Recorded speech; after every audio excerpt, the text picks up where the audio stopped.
So millions of people are turning 65 this year and approaching Medicare age, and they're worried about they're going to mess something up.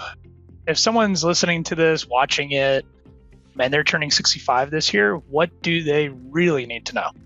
Great question. So what do they need to know? Well, they need to know anything that's coming to you in the mail that has an advertisement of an insurance carrier on it is not from the federal government. There's going to be a lot of things that you get hit with as you approach 65, or if you're over 65, that say you can enroll into this and get it, get extra benefits and get a flex card and get help with your groceries, and we'll pay for your rides to the doctors and things along those lines.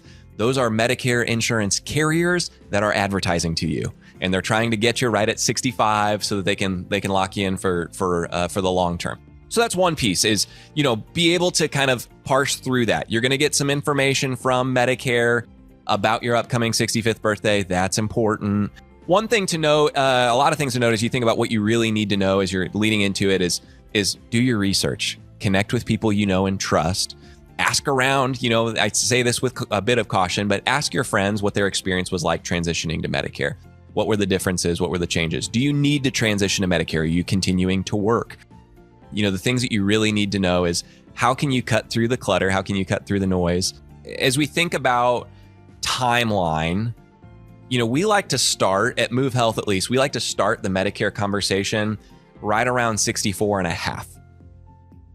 And we like to start that for a variety of reasons at that point. One, you're dealing with the federal government.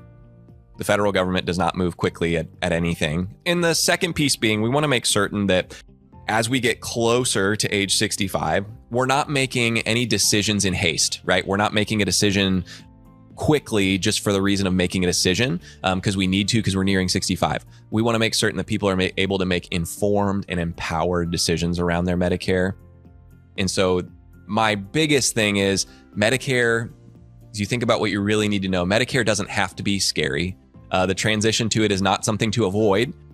And many times, as we think about Medicare, it's actually significantly better coverage than what you're getting pre-65. There's many times where we see folks that come to us and they go, oh, I've only got $240 out of pocket now with my Plan G supplement, et cetera. Like, I had a $5,000 deductible with my employer and I almost kept that, And so there's a lot of times where we're having that conversation. So what you really need to know is pump the brakes, slow down. You don't need to be worried about it. Connect with someone you know and trust that can walk you through the process, whether that's us at Move Health or talk to Dylan or talk to the team at Quorum about what resources are available to you.